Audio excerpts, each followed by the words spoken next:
خزانے کے تمام کلرک جانتے تھے کہ منشی کریم بخش کی رسائی بڑے صاحب تک بھی ہے، چنانچہ وہ سب اس کی عزت کرتے تھے۔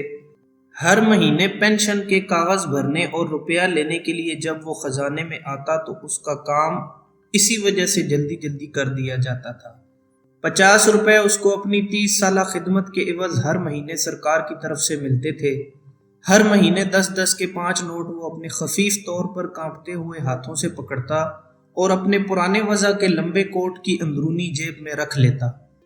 چشمے میں خزانچی کی طرف تشکر بھری نظروں سے دیکھتا اور یہ کہہ کر اگر زندگی ہوئی تو اگلے مہینے پھر سلام کرنے کے لیے حاضر ہوں گا، بڑے صاحب کے کمرے کی طرف چلا جاتا۔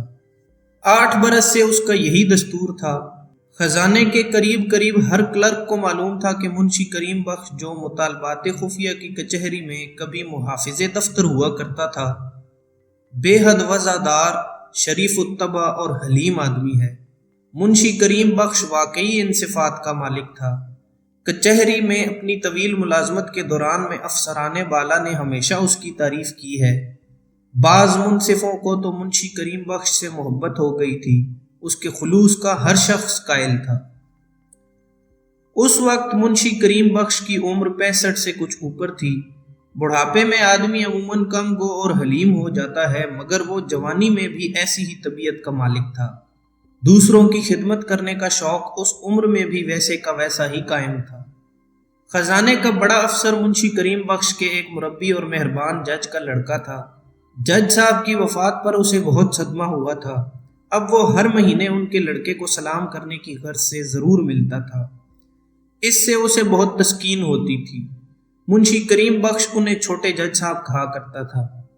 پینشن کے 50 روپے جیب میں ڈال کر وہ برآمدہ طے کرتا اور چک لگے کمرے کے پاس پہنچ کر اپنی آمد کی اطلاع کراتا۔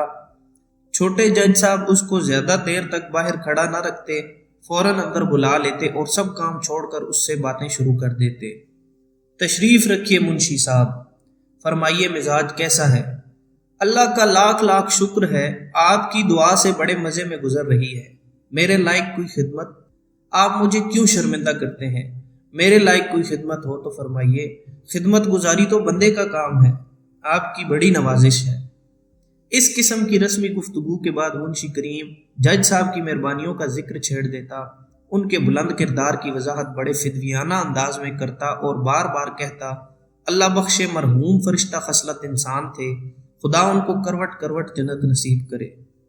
منشی کریم بخش کے لہجے میں خوشامد وغیرہ کی ذرا بھر ملاوٹ نہیں ہوتی تھی۔ وہ جو کچھ کہتا تھا محسوس کر کے کہتا تھا۔ اس کے متعلق جج صاحب کے لڑکے کو، جو اب خزانے کے بڑے افسر تھے، اچھی طرح معلوم تھا۔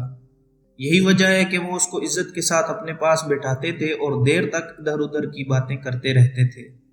ہر مہینے دوسری باتوں کے علاوہ منشی کریم بخش کے آم کے باغوں کا ذکر بھی آتا تھا۔ موسم آنے پر جج صاحب کے لڑکے کی کوٹھی پر آموں کا ایک ٹوکرا پہنچ جاتا تھا۔ منشی کریم بخش کو خوش کرنے کے لیے وہ ہر مہینے اس کو یاد دہانی کرا دیتے تھے، منشی صاحب دیکھیے، اس موسم پر آموں کا ٹوکرا بھیجنا نہ بھولیے گا۔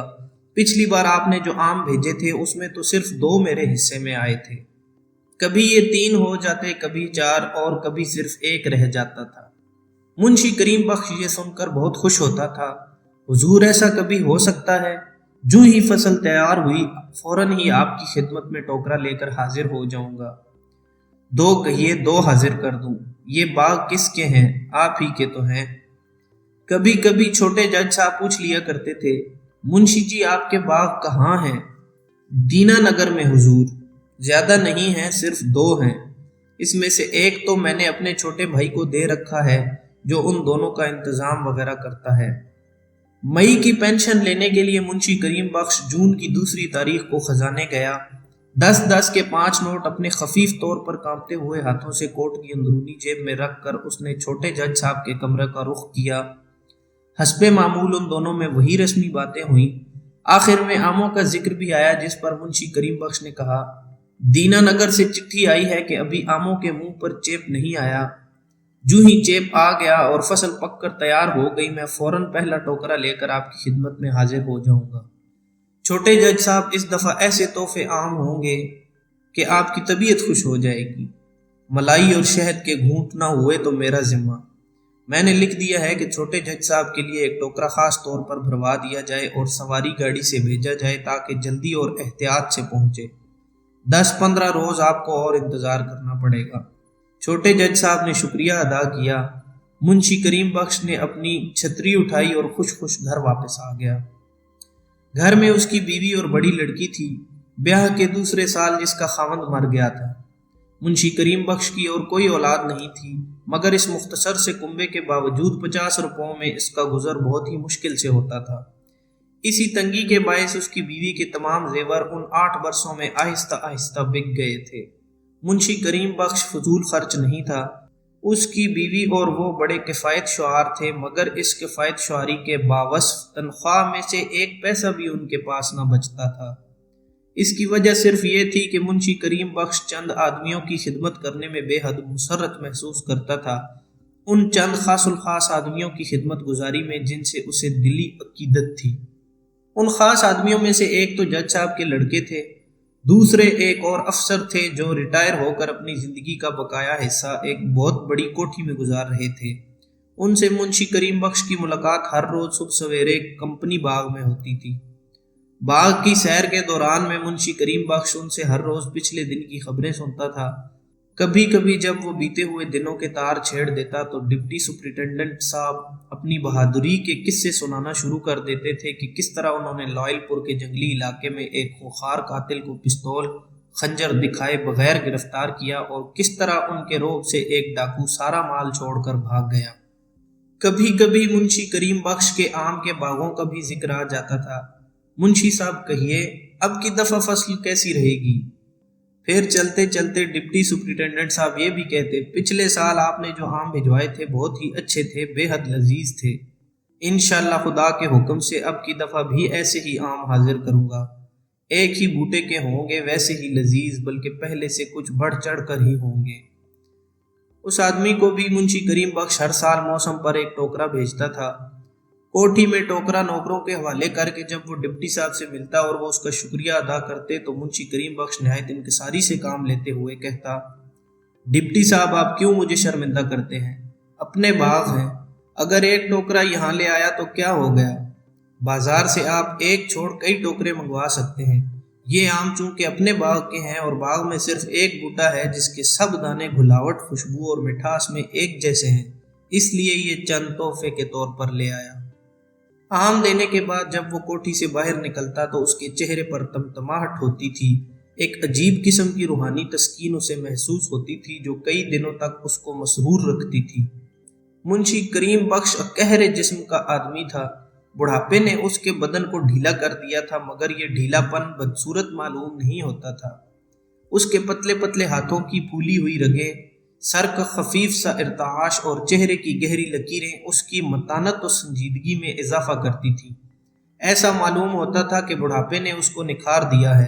کپڑے بھی وہ صاف ستھرے پہنتا تھا جس سے یہ نکھار ابھر آتا تھا۔ اس کے چہرے کا رنگ سفیدی مائل زرد تھا، پتلے پتلے ہونٹ جو دانت نکل جانے کے بعد اندر کی طرف سمٹے رہتے تھے ہلکے سرخ تھے۔ خون کی اس کمی کے باعث اس کے چہرے پر ایسی صفائی پیدا ہو گئی تھی جو اچھی طرح منہ دھونے کے بعد تھوڑی دیر تک قائم رہا کرتی ہے۔ وہ کمزور ضرور تھا، 65 برس کی عمر میں کون کمزور نہیں ہو جاتا، مگر اس کمزوری کے باوجود اس میں کئی کئی میل پیدل چلنے کی ہمت تھی۔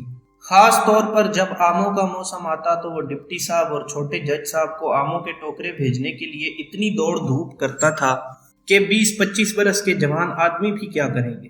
بڑے اہتمام سے ٹوکرے کھولے جاتے تھے، ان کا گھاس پھوس الگ کیا جاتا تھا، داغی یا گلے سڑے دانے الگ کیے جاتے تھے اور صاف ستھرے آم نئے ٹوکروں میں گن کر ڈالے جاتے تھے۔ منشی کریم بخش ایک بار پھر اطمینان کرنے کی خاطر ان کو گن لیتا تھا تاکہ بعد میں شرمندگی نہ اٹھانی پڑے۔ آم نکالتے اور ٹوکروں میں ڈالتے وقت منشی کریم بخش کی بہن اور اس کی بیوی کے منہ میں پانی بھر آتا، مگر وہ دونوں خاموش رہتی۔ بڑے بڑے رس بھرے خوبصورت آموں کا ڈھیر دیکھ کر جب ان میں سے کوئی یہ کہے بغیر نہ رہ سکتی کیا حرج ہے اگر اس ٹوکرے میں سے 2 آم نکال لیے جائیں، تو منشی کریم بخش سے یہ جواب ملتا، اور آ جائیں گے، اتنا بےتاب ہونے کی کیا ضرورت ہے۔ یہ سن کر وہ دونوں چپ ہو جاتی اور اپنا کام کرتی رہتی۔ جب منشی کریم بخش کے گھر میں آموں کے ٹوکرے آتے تھے تو گلی کے سارے آدمیوں کو اس کی خبر لگ جاتی تھی۔ عبداللہ نیچا بند کا لڑکا جو کبوتر پالنے کا شوقین تھا، دوسرے روز ہی آ دھمکتا تھا اور منشی کریم بخش کی بیوی سے کہتا تھا، خالہ میں گھاس لینے کے لیے آیا ہوں، کل خالو جان آموں کے 2 ٹوکرے لائے تھے، ان میں سے جتنی گھاس نکلی ہو مجھے دے دیجیے۔ ہمسائی نورا جس نے کئی مرغیاں پال رکھی تھی وہ اسی روز شام کو ملنے آ جاتی تھی اور ادھر ادھر کی باتیں کرنے کے بعد کہا کرتی تھی، پچھلے برس جو تم نے مجھے 1 ٹوکرا دیا تھا بالکل ٹوٹ گیا ہے، اب کے بھی 1 ٹوکرا دے دو تو بڑی مہربانی ہوگی۔ دونوں ٹوکرے اور ان کی گھاس یوں چلی جاتی۔ حسب معمول اس دفعہ بھی آموں کے 2 ٹوکرے آئے، گلے سڑے دانے الگ کیے گئے، جو اچھے تھے ان کو منشی کریم بخش نے اپنی نگرانی میں گنوا کر نئے ٹوکروں میں رکھوا دیا۔ 12 بجے سے پہلے یہ کام ختم ہو گیا، چنانچہ دونوں ٹوکرے غسل خانے میں ٹھنڈی جگہ رکھ دی گئے تاکہ آم خراب نہ ہو جائے۔ ادھر سے مطمئن ہو کر دوپہر کا کھانا کھانے کے بعد منشی کریم بخش کمرے میں چارپائی پر لیٹ گیا۔ جون کے آخری دن تھے، اس قدر گرمی تھی کہ دیواریں توے کی طرح تپ رہی تھیں۔ وہ گرمیوں میں عام طور پر غسل خانے کے اندر ٹھنڈے فرش پر چٹائی بچھا کر لیٹا کرتا تھا۔ یہاں موری کے رستے ٹھنڈی ٹھنڈی ہوا بھی آ جاتی تھی، لیکن اب کہ اس میں 2 بڑے بڑے ٹوکرے پڑے تھے، اس کو گرم کمرے ہی میں جو بالکل تنور بنا ہوا تھا 6 بجے تک وقت گزارنا تھا۔ ہر سال گرمیوں کے موسم میں جب آموں کے یہ 2 ٹوکرے آتے اسے ایک دن آگ کے بستر پر گزارنا پڑتا تھا، مگر وہ اس تکلیف کو خندہ پیشانی سے برداشت کر لیتا۔ قریباً 5 گھنٹے تک چھوٹا سا پنکھا بار بار پانی میں تر کر کے جھلتا رہتا، انتہائی کوشش کرتا کہ نیند آ جائے، مگر ایک پل کے لیے بھی اسے آرام نصیب نہ ہوتا۔ جون کی گرمی اور ضدی قسم کی مکھیاں کسے سونے دیتی ہیں۔ آم کے ٹوکرے غسل خانے میں رکھوا کر جب وہ گرم کمرے میں لیٹا تو پنکھا جھلتے جھلتے ایک دم اس کا سر چکرایا، آنکھوں کے سامنے اندھیرا سا چھانے لگا، پھر اسے ایسا محسوس ہوا کہ اس کا سانس اکھڑ رہا ہے اور وہ سارے کا سارا گہرائیوں میں اتر رہا ہے۔ اس قسم کے دورے اسے کئی بار پڑ چکے تھے، اس لیے کہ اس کا دل کمزور تھا، مگر ایسا زبردست دورہ پہلے کبھی نہیں پڑا تھا۔ سانس لینے میں اس کو بڑی دقت محسوس ہونے لگی، سر بہت زور سے چکرانے لگا۔ گھبرا کر اس نے آواز دی اور اپنی بیوی کو بلایا۔ یہ آواز سن کر اس کی بیوی اور بہن دونوں دوڑی دوڑی اندر آئیں۔ دونوں جانتی تھیں کہ اسے اس قسم کے دورے کیوں پڑتے ہیں۔ فوراً ہی اس کی بہن نے عبداللہ نیچا بند کے لڑکے کو بلایا اور اسے کہا کہ ڈاکٹر کو بلا لائے تاکہ وہ طاقت کی سوئی لگا دے۔ لیکن چند منٹوں ہی میں منشی کریم بخش کی حالت بہت زیادہ بگڑ گئی۔ اس کا دل بیٹھنے لگا، بے قراری اس قدر بڑھ گئی کہ وہ چارپائی پر مچھلی کی طرح تڑپنے لگا۔ اس کی بیوی اور بہن نے یہ دیکھ کر شور برپا کر دیا، جس کے باعث اس کے پاس کئی آدمی جمع ہو گئے۔ بہت کوشش کی گئی اس کی حالت ٹھیک ہو جائے، لیکن کامیابی نصیب نہ ہوئی۔ ڈاکٹر بلانے کے لیے 3-4 آدمی دوڑائے گئے تھے، لیکن اس سے پہلے کہ ان میں سے کوئی واپس آئے، منشی کریم بخش زندگی کے آخری سانس لینے لگا۔ بڑی مشکل سے کروٹ بدل کر اس نے عبداللہ نیچا بند کو، جو اس کے پاس ہی بیٹھا تھا، اپنی طرف متوجہ کیا اور ڈوبتی ہوئی آواز میں کہا، تم سب لوگ باہر چلے جاؤ، میں اپنی بیوی سے کچھ کہنا چاہتا ہوں۔ سب لوگ باہر چلے گئے۔ اس کی بیوی اور لڑکی دونوں اندر داخل ہوئیں، رو رو کر ان کا برا حال ہو رہا تھا۔ منشی کریم بخش نے اشارے سے اپنی بیوی کو پاس بلایا اور کہا، دونوں ٹوکرے آج شام ہی ڈپٹی صاحب اور چھوٹے جج صاحب کی کوٹھی پر ضرور پہنچ جانے چاہیے، پڑے پڑے خراب ہو جائیں گے۔ ادھر ادھر دیکھ کر اس نے بڑے دھیمے لہجے میں کہا، دیکھو تمہیں میری قسم ہے، میری موت کے بعد بھی کسی کو آموں کا راز معلوم نہ ہو، کسی سے نہ کہنا کہ یہ آم ہم بازار سے خرید کر لوگوں کو بھیجتے تھے، کوئی پوچھے تو یہی کہنا کہ دینا نگر میں ہمارے باغ ہیں، بس۔ اور دیکھو جب میں مر جاؤں تو چھوٹے جج صاحب اور ڈپٹی صاحب کو ضرور اطلاع بھیج دینا۔ چند لمحات کے بعد منشی کریم بخش مر گیا۔ اس کی موت سے ڈپٹی صاحب اور چھوٹے صاحب کو لوگوں نے مطلع کر دیا، مگر دونوں چند ناگزیر مجبوریوں کے باعث جنازے میں شامل نہ ہو سکے۔